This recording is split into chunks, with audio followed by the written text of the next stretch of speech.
Welcome to our house. This is the Screenplay Podcast. I'm your host, Evan Grenis, and with me as always, Wofford intramural basketball champion and PGA Tour winner, Andrew Novak.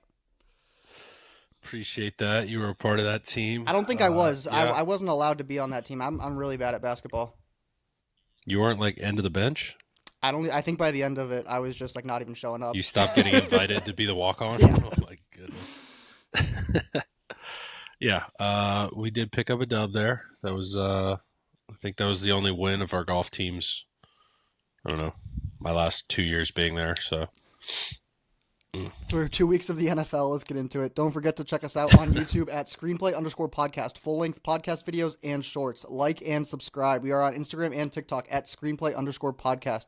New episodes weekly, 8 a.m., wherever you stream podcasts. We have also launched the ScreenplayPodcast.com. On there, you can get your Ball Knower merch, find our picks of the week, see our upcoming guests, and more. All right, NFL Week 2 complete. Crazy week of football. That 1 p.m. window on Sunday was insane. The definition, as the games were finishing, the definition of witching hour, where wins become losses and losses become wins. That was the epitome of it right there. Yeah, absolutely. So many close games, so much chaos, so many touchdowns late. So. A lot of sweat bullets being dropped from that survivor pool. A couple games came down to the wire this week, but let's get into it. Monday Night Football, there were 2 games. Bucs defeat the Texans 20-19. Baker led them down the field at the end, get a win. He went 25 of 38, 215, 2 touchdowns. Baker is now 5 touchdowns, no interceptions through 2 weeks. What did you see out of this game? Yeah, it was. The way it started, I thought it was about to be a shootout. I mean, both teams straight down the field, touchdown, boom, boom. And then it just kind of stalled out. I don't know. Like, I think Baker's just a gamer. Like, it comes down to the stretch. Like, he's going to go down and get the score. They've got 2 wins this year by, I think, a combined 4 points. Yeah. I mean, Buccaneers are just getting it done. And, you know, that's kind of, I feel like, the kind of quarterback Baker's become. Like, I think he really is like working his way up into like that, like highly respected. I don't think he's like a tier 1, but he's right there beneath that. I mean, he's absolutely earned his spot as a very good quarterback in the NFL. The thing about the Buccaneers right now is they have no Godwin, and Jalen McMillan was out this week. So 2 of their key pieces were out this week. Still won the game. Let's talk about the Texans for a second. Stroud and the Texans are not looking great. They are 0-2. Stroud 13 of 24, 207, 1 touchdown. Through 2 weeks, he is completing 62% of his passes, 1 touchdown, 1 interception. They have no run game. 0 run game. They can't even attempt to do it. Yeah, I mean, I just don't think that that's really in the cards with Chubb at this point, with how many injuries he's had. This was a bit of a weird game. The Texans only ran 46 plays of offense the entire game. They had the ball for 22 minutes, so like time of possession was like super, super skewed. I didn't think Stroud looked too bad in this game. Maybe holding the ball a little too long at times. This offensive line, I still don't think is that good. I mean, they, tried to revamp it a little bit this offseason. Maybe it kind of catches as it goes. I really think the Texans need like Woody Barks to hit. I think they need some sort of juice to come out of that backfield, give them something. I don't know. Like, they have playmakers, but it doesn't seem like there's enough plays being made right now by the offense. Yeah, I agree. They need Mixon back, and he might be out for the entire year. Like you said, Woody Marks, I think he was their 7th round draft pick. But yeah, they need him to come on a little bit. So next up, Bucs are at home versus the Jets, and the Texans have the Jags next week. That is a massive game for the Texans, being 0-2 division game there. All right, other game on Monday night, Chargers defeat the Raiders 20-9. The Chargers defense looked insane. Derwin James, player of the game, absolutely everywhere, all over the field. You know what the Chargers got me thinking about? I think, like, people look at Green Bay and they're like, they got 5 wide receiver number 2s and they can go anywhere with them. I'm starting to feel like that with the Chargers. Like, you look at Keenan Allen, Ladd McConkey, and QJ. They're all like 1A, 1B. Like, he can go to any 3 of those guys. Like, I feel like they're all really good number 2 guys, and he's just spreading it around to them. The nice thing about all those guys is they all kind of do different things too. Like, they all feed off of each other very well. Like, QJ over the top, opens things up underneath for both Ladd and Keenan. I guess Ladd and Keenan are sort of similar, but I don't know. I feel like it gives them, especially because they don't really have much of a threat at tight end. I think that having both Keenan and Ladd to work those intermediate and shorter parts of the field is really, really nice because it just really stretches the defense. I think this is what we're going to see. I think this is a team that knows they're going to throw the ball a lot. They don't have much. Like, the run blocking did not impress me last night. Hampton was iffy at best. I mean, I just don't think he had a whole lot to run, like a whole lot of room to run, and that's fine. I think Herbert's the kind of quarterback that if he's got to throw it 40 times a game, he's got the guys he can throw it to. Go ahead and do it. I have no problem with it. I'm actually honestly kind of proud of Harbaugh realizing that and not just being like, hey, we're still going to run it 40 times up the middle of the game. So shout out to the Chargers. They're absolutely looking like a playoff team. Yeah, right it also helps when you have a left tackle that I believe he's given up 0 pressures in 2 weeks. So that helps a little bit. Let's talk about the Raiders for a second. Struggle out of Geno. He went 24 of 43, 183 picks on the year through 2 weeks. He has 1 touchdown and 4 interceptions. That leads the league in interceptions. I was watching Tom Brady in the booth. There's a million things you can go with this direction of Tom Brady in the booth, but he has to be looking down there on the field, watching these plays and thinking, like, I can still make those throws. Geno was making some horrible decisions. I don't know what Geno's doing. I don't know what Chip Kelly is doing. This offense, like, there is no reason Genty shouldn't be getting 20-plus carries a game. I get the offensive line isn't great. He looked good last night. He trucked a guy real bad. I swear there were like multiple times where Genty made like 2 guys miss, trucked 2 guys, like, and it was like a 5-yard gain. But like, keep that going. Like, the whole point of running Genty is like a Derrick Henry thing. You run him, and then by the time the fourth quarter comes around, he's going to pop one because guys are tired of tackling him. Genty should be used essentially like a Derrick Henry. That's kind of how he is, and they just were not doing it. They gave him 11 carries. They got away from the run. The pass game was not working at all.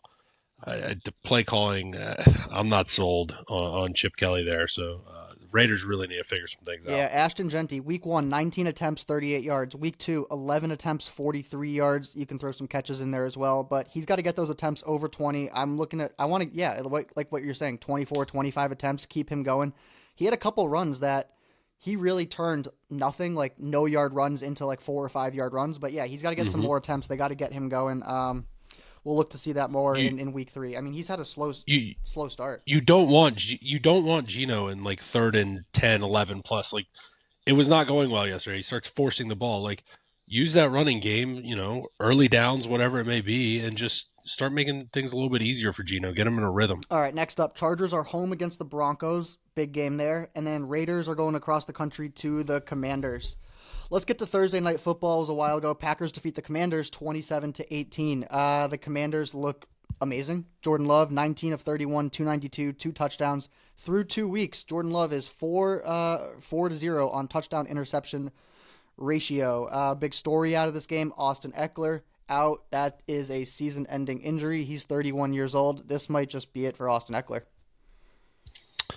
Yeah, the Packers looked amazing. That was any listeners confused out there. That's what he meant. This Packers defense has a very real chance of doing some historic stuff this year. I mean, they have played the Lions, who we just saw drop 50 points. Everybody was like, oh, the Lions offense sucks. No, it doesn't. They're still the Lions offense. That is how good this Packers defense is. I cannot wait to see what this Packers defense does to the Browns this week. I mean, it is going to be so fun to watch this Packers defense all year. They just gave up 230 yards in an entire football game to a very, very good offense. And I mean, Jaden Daniels, he got dinged up late in the game, but like still, like he's out there running around, slinging. Like they had 4 sacks. The Commanders couldn't do anything. They couldn't move the ball. I mean, really, it wasn't until late in the game that they even scored. I mean, this was not a very competitive game in that sense. Like it was a single-digit win by the Packers, but it was never really that close. I mean, this Packers defense has a chance, if they stay healthy, to do some serious, like, historical kind of numbers things, I think, as this year goes on. Couldn't agree more. Micah had a sack, but also he had 2 penalties caused, which is almost like a sack. There was a hands to the face penalty, and then he also got Tunsil on like an early jump, which, I mean, they're really worried about Micah there. Yep. on the defense. The most impressive team in the NFC possibly right now.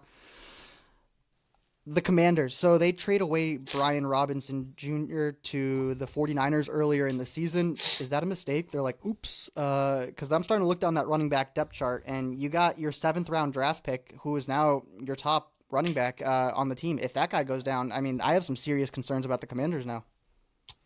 Yeah, I think Bill has looked good to me. I think this was, I mean, I had him on my sit list. I thought this was going to be a really bad game script. I think in a game where he gets that 12 to 15 carries, I think you're going to see some nice stuff. I think you'll see Chris Rodriguez get his way in a little bit. He's been healthy scratched so far, but he's like a really solid, like kind of goal line sort of back. He's kind of that bruiser that I think will fill that Brian Robinson role. I think they have options. I think the Eckler injury kind of forces their hand. I'm not that concerned there. If they have to, I mean, that Eckler passing role, like, there's no reason you can't line Debo up in the backfield if you need a pass-catching running back on a play or two either. So I think they'll, get around it. It's not like Eckler's been very efficient so far this year. So, I mean, obviously sucks. Eckler's had a great career, and an injury like this at that position at his age, I mean, it sucks. But I think for the team, I do think they have some options to get over that. Yeah, I forgot. Debo, he does play a little running back. Did that in the 49ers Mm-hmm. offense. So, yeah, they might have to use him there a little bit. All right, let's get into Sunday Night Football. Falcons defeat the Vikings 22-6. There is a ton of interesting storylines here. So, J.J. McCarthy, he finished the game, but he's out 3 weeks with an ankle injury. So this was the national championship rematch, Penix versus JJ. This time Penix got the better hand of him. It's kind of funny watching Kirk on Atlanta's sideline, watching this game and watching JJ struggle. I was just like wondering what's going through Kirk's head as he's sitting there on the sideline. He's probably like, I could be cooking with that Vikings offense over there right now. But the Vikings, I mean, they could have had Daniel Jones. They could have had Sam Darnold. They could have had Aaron Rodgers. They stuck with JJ McCarthy probably because of the rookie contract. How's that looking right now? How are you feeling about JJ and that Vikings offense? Do you think it's a mistake sticking with him through 2 weeks? Yeah, JJ's been super rough so far. I'm honestly a little bit surprised how ineffective their run game has been, given I expected their offensive line to be pretty good. So I really expected them to run the ball quite a bit, and that would free things up for JJ. It's actually been pretty tough for them to run the ball, so it really has fallen on him having to throw it a little bit more. I don't think that's helped, but also, I mean, you can argue like he's a quarterback in the NFL, like that is his job. So obviously, him getting hurt, like he's sat out all last year with an injury. This is not a good look. I'll be very intrigued to see how the offense looks with like Carson Wentz. I guess is Carson Wentz. What we're expecting. Yep. So if things start humming with Carson, it's like, oh wow, these guys look good out there again. Jefferson's just cooking people. T.J. Hawkinson starts getting involved. That's when I'll be a little bit concerned with JJ. So this week, JJ went 11 for 21, 158 yards. I heard this stat today. Sounds crazy. If he grounded the ball on every play last game, he would have had a higher passer rating. That's not good. Yeah, I mean, two picks and 6 sacks. Yeah, that's not going to get it done. Shout out to the Falcons, though, man. We talked about them all last year, not getting any pass rush, not doing anything about it. I want to say we were talking about how they had like the least amount of sacks. This was probably halfway through the season. They had like 8 sacks and 8 sacks in 8 games as a team. They had 6 in this game alone. I mean, that's addressing your issues right there. With Atlanta, the concern for me is putting points up in the red zone on offense. They are stalling out a ton of drives. Once they get that figured out, I think they're going to be scary. But, I mean, what was the score of this game? 22-6? They could have put up 40 points if they just got some of their red zone efficiency numbers a little better. There is no reason. The Falcons should be one of the better red zone teams in the league, too, because there's nothing. I mean, you have a number one wide receiver that's 6'5". Drake London should be able to go get the ball. Kyle Pitts should be able to go get the ball. You have a great run game. Penix can run if he has to. Like they really have all the pieces they need. They just need to start putting it in the end zone. So next up, we got Falcons at Panthers, and the Bengals will be coming into the Vikings. Let's get into the Cowboys and Giants game. I took the Cowboys in the survivor pool. You took the Cowboys in the survivor pool. Never a doubt. Oh man, I was cursing myself out. I hate the Cowboys, as most of y'all know. For them to me to pick them this week, and I was like, this would just make perfect sense for me to pick the Cowboys and then to lose on it. But When neighbors hit that touchdown with 25 seconds left, I sent a text to you and Taco in the group. What did I say? You said Aubrey's about to send this to OT, and I was Yep. thinking the same thing. Yeah. You and I both took the Cowboys. During this game, If they get to midfield, it's going to overtime. All they got to do is get to the 50-yard line. It's going to overtime. This is a segment I'm going to do every week. It's called the Cowboys Brandon Aubrey George Pickens Tracker. So I know, I swear it's real. So Brandon Aubrey, he's got 35.9 fantasy points so far through 2 weeks. That is the number 8 running back. That is the number 14 wide receiver. George Pickens. Wait, Aubrey has point. How did a kicker get point? In our league we do, but we do point 1.2 for yard. Okay, by yard. All right, sorry, y'all are crazy. Whatever. So Brandon Aubrey, call it 36 fantasy points. That is the number 8 running back, number 14 wide receiver. George Pickens has 23.8 fantasy points, number 34 wide receiver. I'm going to keep track of that all year. Aubrey will have more fantasy points than George Pickens this year. Okay, so during this game, I accepted that we were eliminated from the Survivor pool twice. Once I was like, yep, we're done. And then the Cowboys go down, score. I'm like, oh, we're back in it. And then Malik Neighbor scores. I'm like, we're done. Anyway, it didn't happen. Brandon Aubrey carried us to week 3. I will never pick the Cowboys again. I can't do it. Oh, you can't. That's how a Survivor pool works. I mean, in the future, in years coming, I will never pick them again, no matter how big of a favorite they are. Okay, Russell Wilson, 30 for 41, 450 yards, 3 touchdowns, 1 interception. His big mistake was that interception in OT. That's what it was. It did quiet down the Jackson Dart talk. I mean, this game it puts Jackson Dart on the shelf for a couple more weeks.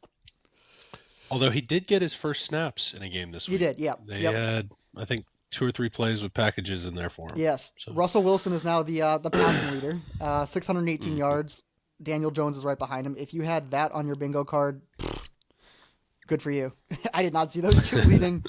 Let's talk about the Cowboys defense for a second. It is atrocious. When you're playing fantasy, if your players are playing the Dallas Cowboys, let's just keep them in there week after week at this point, because week 1, 24 points, week 2, 37 points. A combined 808 yards have been given up in 2 games, 61 points. So they're giving up 400 yards a week. Do you know who the defensive coordinator is? For the Cowboys? Yep. Was it a former head coach from last year? Yep. Of the Bears? Yep. That's what I thought. Matt Eberflus. He's having a rough couple of years there. That defense is not looking good in Dallas. All right, let's get over to another exciting game. The Colts defeat the Broncos 29-28. All right, I got a question here for you. So with that penalty flag, the Colts are able to move up 15 yards, hit that field goal. How much money do you think was lost or won on that field goal penalty call at the end of the game? I had the Broncos -1.5, so that sucked. I mean, by the letter of the law, like, it was probably a flag, but throwing that flag in that situation, I would be checking that ref's bank, or I would be checking his DraftKings. I would be checking his FanDuel. I'd be a little bit concerned over that because, man, that was terrible. So last year, $35 billion was wagered on football games. That's a crazy number. First of all, I didn't even know. $35 billion in 2024. That's according to the American Gaming Association. So that's a real stat. Okay. Regular season plus playoffs, 284 games in a season. That breaks down to $123 million per game. Let's just round that to $100 million. Let's say half of it are on the Broncos. You could assume that flag being thrown was a $50 million flag, given either way of where the money's going across the country on gambling. That's crazy. A $50 million penalty on something like that. Insane. All right, so Daniel Jones, 23 of 34, 316, 1 touchdown. Daniel Jones, we just said it. He is second on the list on passing yards, playing absolutely great through 2 weeks. Indiana Jones is killing it. You think he can keep this up with Shane Steichen? Look, they did it week 1 against the Dolphins, and we kind of are like, it's the Dolphins, who cares, whatever. They just came and did this against the Broncos. This Broncos defense is legit. Yeah. This is a defense that we are avoiding in fantasy. This is one to be scared of. I mean, there's absolutely something to be said for this performance. I do want to note Patrick Surtain did go out of this game with an ankle injury for a bit. He came back in, but did not have a very good performance. So I don't know if that was a little bit of an issue, but still, the way the Colts are running the ball, I mean, yeah, I'm impressed. I have the opportunity. I got Burrow on one of my fantasy teams, and I'm gonna have to go get a quarterback, and I'm just seeing Daniel Jones sitting there. I mean, I think you kind of gotta go with it, roll with the hot hand. I mean, there's not a lot else out there, and yeah, I mean, it feels wrong, but I don't think you can really laugh it away. I mean, he's got some decent receivers. Tyler Warren looks like the truth. I mean, yeah, this team has got it going. We'll talk about waiver wire pickups in a bit. I did have Burrow in one of my big leagues. It sucks. We're gonna have to look up backup quarterback options. Let's get to. We got another game here to get to. Eagles defeat the Chiefs 20-17. I want to start off by saying you cannot put this Super Bowl rematch on at 4 p.m.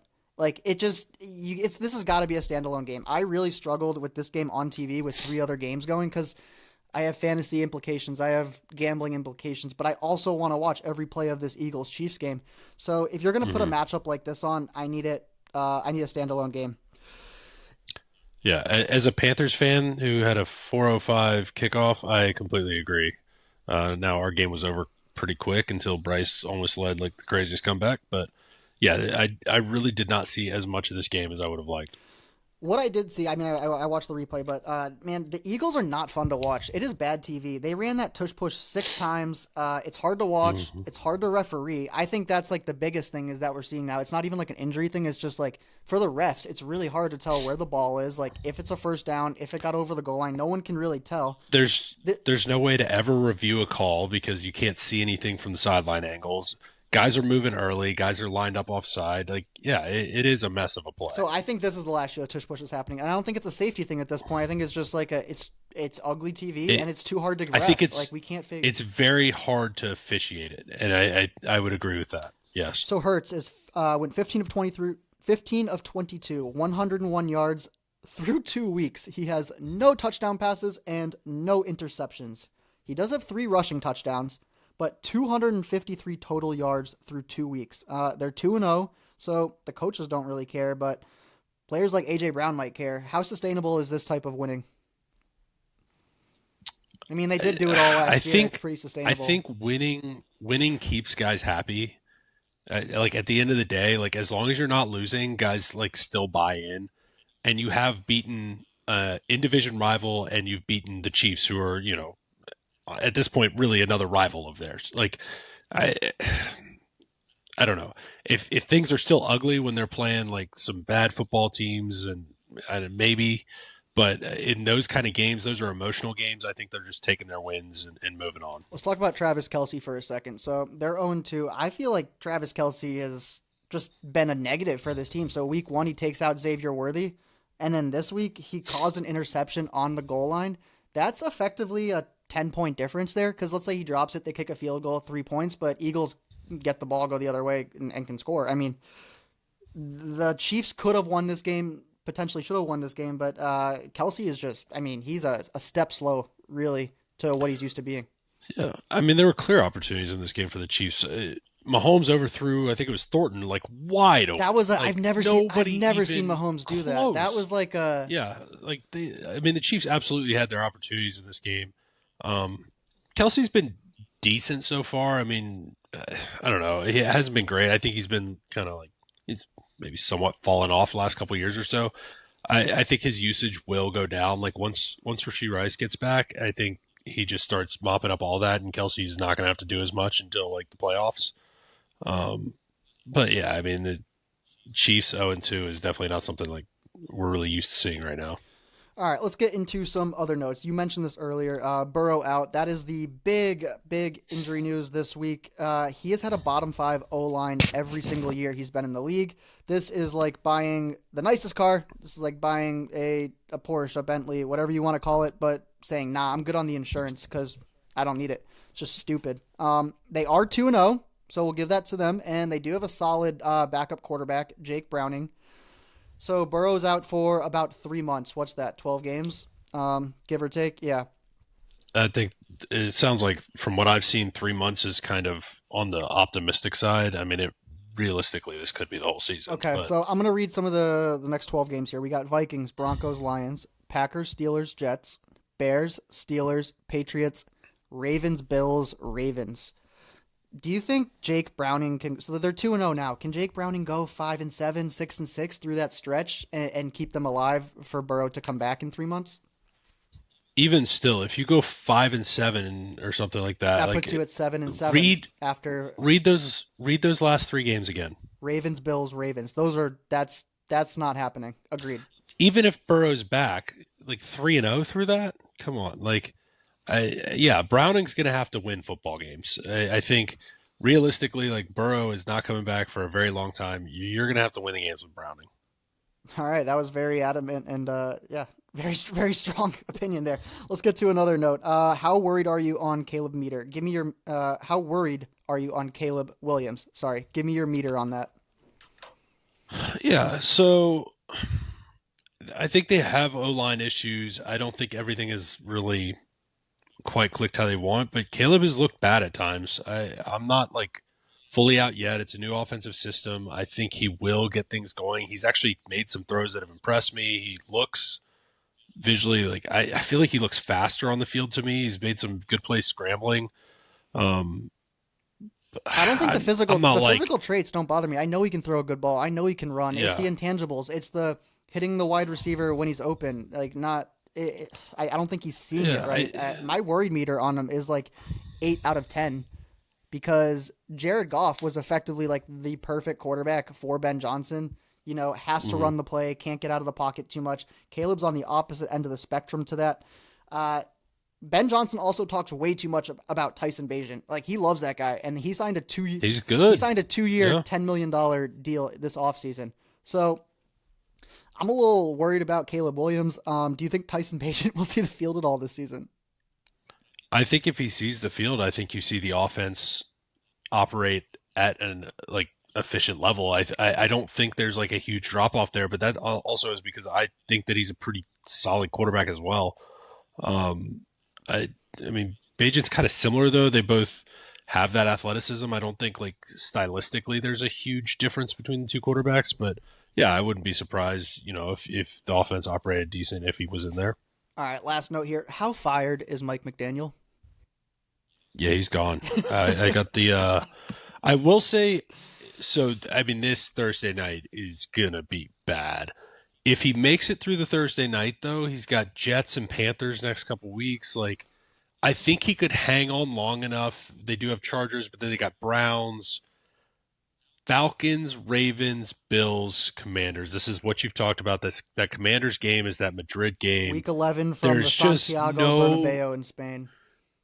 there's just no way that Mike McDaniel is still coach of the Dolphins as they are on that flight from Madrid back to the U.S. I, I just don't see how that That's what happens. I was saying. I was like, they're gonna fire him week 11 after that They game, will have. and the way it's I don't know going, if he I don't makes know it if he that makes far. it to. I don't think he makes it to Spain.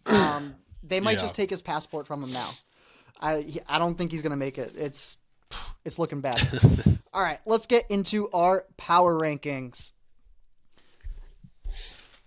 I had some debate here, but at number 10, we got the Chiefs. They're 0-2. They could have beat the Eagles. They lost to the Chargers. They lost to the Eagles. They got the Giants next week. Still a respect thing. They're still the Chiefs. They're 0-2. Any more losses like this in a row, they're going to be dropping off this list. But they got the Giants this week. They're still number 10 for now. At number 9, we got the Commanders, 1-1. They're dropping 3 spots. Short week at the Packers. This was basically an unwinnable game. Daniels was injured. Running back room is getting depleted. Eckler gone. Still a good team, but yeah, that was a tough game for the Commanders. At number 8, we got the Lions. They're moving up 6 spots. First time in the top 10 this year for me. They turned the page after week 1. They dropped a 50-burger on Ben Johnson and the Bears. At number 7, we get the Bucs. They're moving up 2 spots. They're 2-0. They got 2 road wins. They look good, and they don't have Godwin or Jalen McMillan yet, so I only expect them to get better. At number 6, we got the Rams. They're moving up 2 spots. They're 2-0. Big 2-0 start with Stafford's back. I actually thought the Rams were going to have a slow start, but with this big 2-0 start, I mean, they're looking good for this season. They play the Eagles this week. Big game. We'll see who goes 3-0. At number 5, we got the Ravens. They're dropping a spot only because the Chargers impressed me so much. But Ravens are at number 5. They're 1-1. They killed the Browns.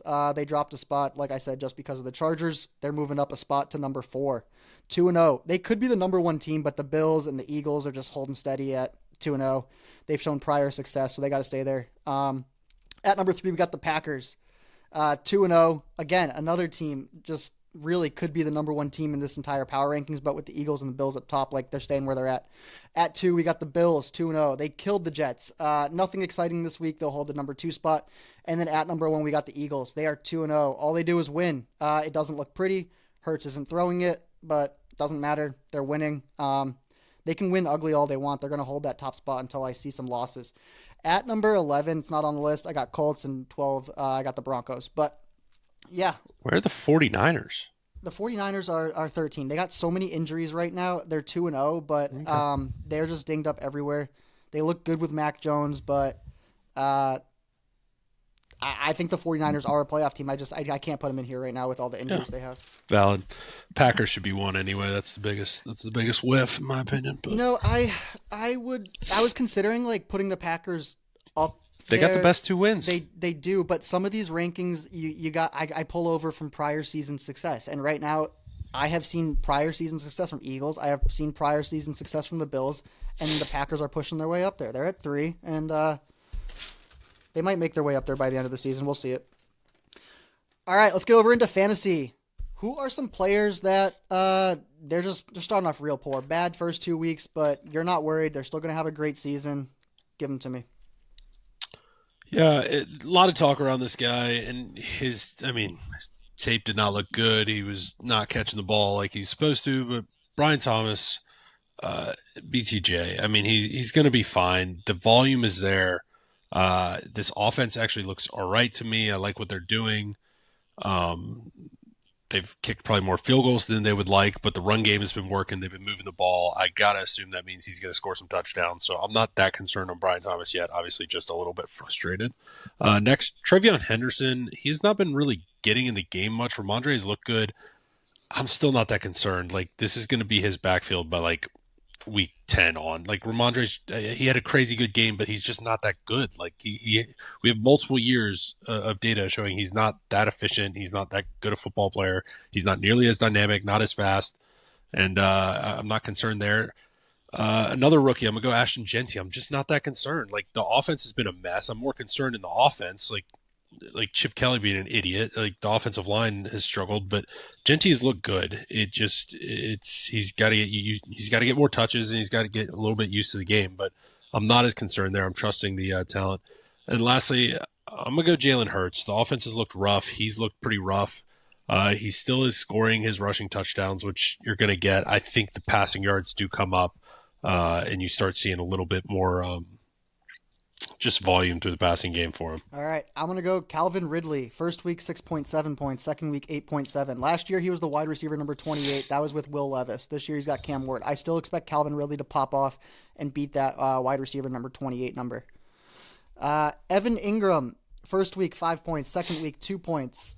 2022, he was the number 5 tight end. 2023, he was the number 2 tight end. Last year, he was injured, and he's coming back from his injury this year.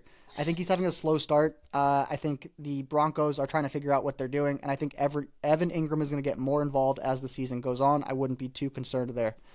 Zach Charbonnet, as the season goes on, I like him more and more and more. Like, Walker's always someone that starts off strong and then eventually gets dinged up. So I'm not too worried about Charbonnet. They're going to be a big running team this year. Sharp is going to get his touches. I know he had 1 point this week. I like Sharp this week, actually. But yeah, going forward, I like him as well. Last one I want to touch on here is Drake London. Big name this year in fantasy. First week, 13.5 points. This week, he had 5.9 points. Listen, he's had 19 targets with no touchdowns, and he had a fumble this week. So the volume is there. I expect Drake London to put up some big weeks coming up soon. Let's go to the opposite end of the spectrum here. Who are players that are doing well, are outperforming themselves in week 1 and 2, but there's no way that this can hold up and it's going to fall off? Yeah, so this ties into one of the names I just had, Ramondre. He has been startable so far. I think as the season goes, you're just going to see that snap share dwindle for him. I think Trevion's going to kind of take over. I don't think he'll fully go away. I do think that there's a decent chance that at least goal line work stays his, but I don't think he's going to stay as a top 20 running back or whatever he's sitting at right now. Wandale, I know this was your guy from the beginning. No, I have him on here. And I like him. I actually don't think he's I think he's a very viable flex for the rest of the season. I don't think he's a top 15, top 20 wide receiver. I don't think I mean, he's never really been a big play kind of guy. I mean, he hit one against the Cowboys, but you don't get to play the Cowboys every week, unfortunately. If you did, then maybe I'd see him as a top 10. Yeah, Yeah, but I'll touch on that. So like I had him as a sleeper this year, but again, as a sleeper, I had him like 30 wide receiver, not number right. 9 like he is now. And last week versus the Cowboys, he averaged 18 yards per catch on 8 catches. Like that's not Yeah, repeatable. he's like a 6 to 8 yard per catch kind of guy. He's the kind of guy that catches, 5, 6 balls for like 48 yards. I mean, that's just kind of how Wandale is. So I don't think that his production that he's had so far is sustainable, but I do think he will be like a somewhat, like if you need him in a pinch, like startable flex. Absolutely. Um, Travis Etienne, he's been great so far, and they just traded Tank Bigsby. I still think that Bashal Tutin's going to start eating into carries a little bit. I think Travis Etienne is fine, but I think Tutin's going to see a lot more of that passing game work, and Etienne's not going to quite have a crazy high ceiling. I think he's startable, but I don't think he's going to be like a top 15 running back option as the season goes. And then lastly, because I love bringing him up so much, Keon Coleman, he looked good in the first game, but they don't play the Ravens every week. They're not going to play a ton of teams that they shoot out with. And it does look like the Bills are very happy to just run the ball with Ray Davis and James Cook when they have a lead. And they're just not going to have to throw it a ton to where Keon's going to have the volume that he's going to need to produce big numbers. So, yeah. I couldn't agree with you more. Keon Coleman, he's a really good player in like those tight shootout games, but a lot of these games, Bills blow the other team out and he gets like 2 or 3 targets. Yeah, absolutely. I'm going to go Zay Flowers. He's having a great season so far. He is number 5 wide receiver. I think he's going to fall. Lamar Jackson, I've been on this. He's never had a fantasy wide receiver in the top 25. So Zay Flowers is number 5 right now. He's having a great season. I think he's going to take a step back here over the next couple weeks. Last one we'll say is Javonte Williams. Right now he is running back number 3. I don't think this is sustainable. He has 3 touchdowns and 10 catches. Maybe Javonte is coming on this year. I just don't see him staying as like a top 10 running back for the entire year, especially if Cowboys are losing games. All right, let's get over into week 3 starts. Who should be starting this week? Yeah, so week 1, the Patriots played the Raiders, and we saw Geno put up like 300-something yards passing, and they were slinging all over the place. Well, we got to see what Geno did when he faced a proper secondary in the Chargers and couldn't do anything. We also saw New England let Tua just sling it all over the place on him. So I've got some concerns with this New England secondary. So I'm going to go ahead and say you can start DK Metcalf. And if you're in like a crazy pinch and like a super flex, you can even probably start Aaron Rodgers if you want this week. I think I do think the Steelers are going to be able to throw the ball a little bit against the Patriots. Is Christian Gonzalez playing this week? So he played last week too, I believe. But even still, like it just wasn't right. So. He did play last week, I'm didn't pretty he? sure he was out. He was out? Okay, well, if he was out, I thought he played last week. If he was out, poor info on my part, but if he's out again, go ahead and start these guys. Next up, we got a shootout in this Bears-Cowboys game. Go ahead and start Caleb. Go ahead and start Swift. Go ahead and start Rome, DJ Moore. Pretty much anyone that's playing the Dallas defense. Yeah, go ahead and find a way to get them in your lineup. They're probably going to put up points. Honestly, like probably be easier to name guys that don't score a touchdown than do. And then lastly, I think we got another shootout on Monday night. Get Goff in that lineup. Get J-Mo in that lineup. This Ravens secondary I think can be beat. J-Mo had a big game this past week on only 2 catches. That's kind of how he is. I think he hits another bomb this week against the Ravens. All right, I like it. I like Zach Charbonnet this week versus New Orleans. I think it's going to be a big run game for Seattle. I like Matthew Golden this week versus Cleveland. Reed is out. They need to get Matthew Golden going. They're trying to get him going, and it just hasn't happened yet. I think this is the week he does it. Chris Olave, you got to keep him in there. 23 targets through 2 weeks. If he's alive and healthy, you got to get him in there because at some point he's not going to be. Krosky Merritt, Bill, he is the RB1 now versus Las Vegas. If you got him on your squad, get him in there. Hollywood Brown versus the Giants. 21 targets the first 2 weeks. Probably looking at another 10 targets this week. And then recent news with Aaron Jones. He is on the IR. If you have Jordan Mason, I believe his fantasy projections this week just jumped up to like 16 or 17 points with him going out. So get Jordan Mason in that lineup versus the Bengals. Week 3 sits. Who do you have? Yeah, I got a really funny feeling about this Thursday night game. Like something maybe about Tua playing on Thursday, and this like I'm like fearful he doesn't make it through the game. Like just something about Tua on Thursday. I just got a bad feeling. I don't want to start Tua. I don't want to start Tyreek. I don't want to start Waddle in this game. Achan, you can probably get away with it. He'll probably get there on passing volume. I think this thing is ugly, and I just got a really bad feeling for the Dolphins about this game. Next, I love how he looked in the game against the Ravens. Quinshon Judkins, I think season long is really set up nicely. I thought he ran the ball very, very well against the Ravens. The problem is he's playing the Packers this week. So I think what we have right now is a really, really nice buy window after this week for Judkins. So I think Packers have pretty much stoned everybody that's, they've played. There's not been much running room. I think that kind of stays the same. So Judkins has a poor game, and that will be the time to go ahead and trade for him because I did like what I saw. And then lastly, I'm going to go Tyron Tracy. He's just losing carries to Scatterboo. It just kind of is what it is. They're playing Chiefs. That's a solid defense. They kind of contained Saquon pretty well this past week, so I'm not starting him against the Chiefs in that game. All right. Devonta Smith and A.J. Brown versus the Rams. The Rams have a solid D. Hurts is not throwing the ball. If he keeps throwing for 100 yards, it doesn't matter how well these guys play. Like 4 catches, 5 catches, and no touchdowns does not equal a start in your lineup. Cortland Sutton versus the Chargers. I just watched the Chargers. That is a shutdown D. I mean, I'm not sure how much Cortland Sutton is going to get versus the Chargers this coming week. Travis Hunter, I got him as a sit here. It's a weird one. They're playing Houston. His offensive snap percentage went down this week from week 1 to week 2. He played more defense, but if he's playing more defense, that's not good for fantasy on the offense. So I'm just not sure what his snap percentage is going to be this week on the offense. So I'm going to keep him on the bench. And then last one, Scary Terry and Debo. Likely Jaden Daniels is out. It's going to be a Marcus Mariota game. I'm just not super sure how that's going to work, especially with the Raiders defense. It's not terrible, not a terrible defense. So I'm looking to keep some of those Commanders on the bench this week. Let's get over into gambling. Last week, I went 2-1, got back to 500 on the season. I'm 3-3. Andrew went 1-2, brings him to 2-4 on the year. But you said you got some good bets this week, so we aren't worried. Should we hit waiver wire first? Or... Yeah, you know what? We did forget about that. Let's get to the waiver wire. We'll come back to gambling in a second. Waiver wire, let's start with quarterbacks. Joe Burrow goes down. I had Joe Burrow in one of my big leagues. Who should people be looking at here? I think if you want to, you can go ahead and grab Jake Browning. I think if his backup's out there, like this is an offense that's probably still going to sling it around a bit. Browning, I'm not going to say he's Jameis, but he has some Jameis tendencies. He'll put it up there. That's not a bad thing when you got some good wide receivers. And then if Daniel Jones is still out there, go ahead and grab him.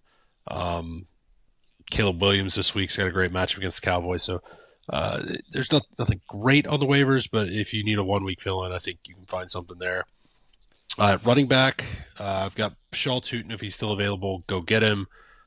Jordan Mason probably is not available, but if he somehow is, you're definitely going and getting him, especially with this Aaron Jones injury. Then the last name, kind of a little bit farther down, Blake Corum. He did get in the game and look quite good against the Titans. I think he had only about 5 carries, but he did have 40 yards, touchdown. This is definitely Kyron Williams' room, but if Kyron were to go down, Blake Corum looks like a really solid handcuff option there. I'm going to throw your Woody Marks into that running back room. Chubb's not been looking good. I don't think Woody Marks is a start yet, but his snap and usage is going up. He is the running back on Houston, so I'll put that guy in there as well. Let's get into wide receivers. Who are some wide receivers on the waiver wire? Yeah, Troy Franklin had a huge day for the Broncos. This is probably still Cortland Sutton's wide receiver room, but Troy Franklin, that was a nice step forward that he made. Played college with Bo Nix, so there's definitely some, chemistry there. Alec Iomenor? Yep. Iomenor? I don't know. Wide receiver out of Stanford. Right. Iomenor. Played out of Stanford. Caught a touchdown from Cam Ward this week. One of the dumbest passes I have ever seen in my entire life, but...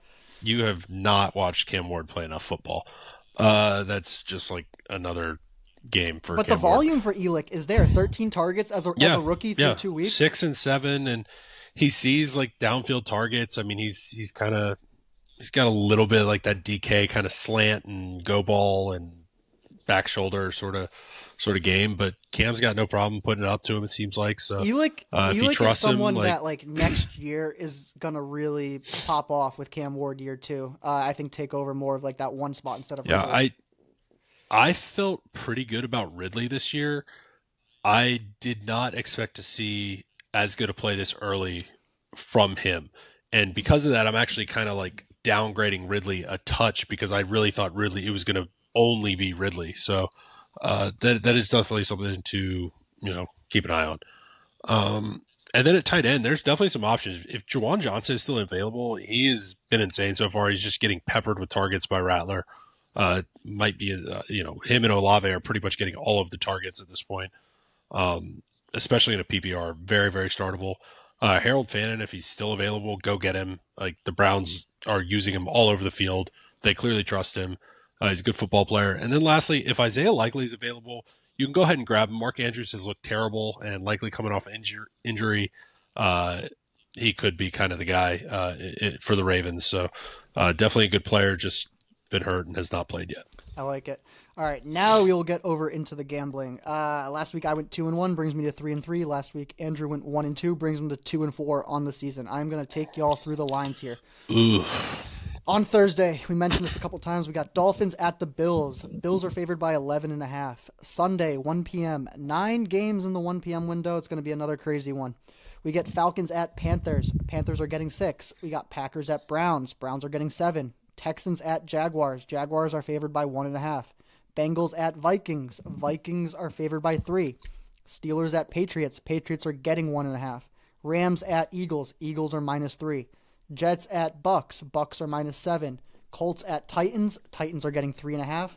Raiders at Commanders. Commanders are -3. We're going to get into the afternoon window here.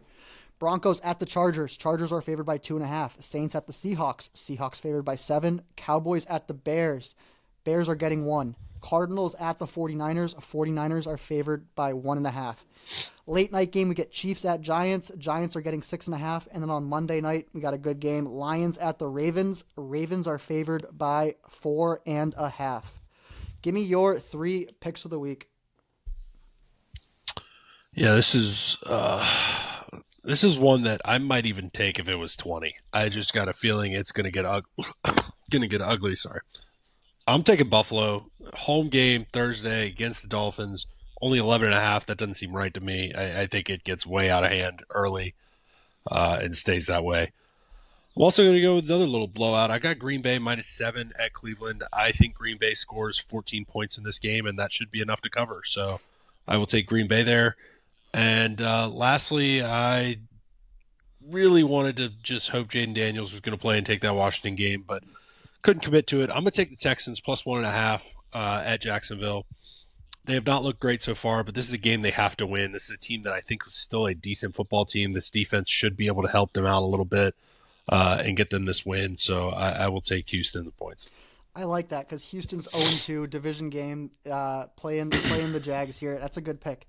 All right, I'm with you on the Packers. I got Packers -7. I think that's a blowout. I got the Seahawks -7. You got New Orleans, the worst team in the league, going up to Lumen, Seattle.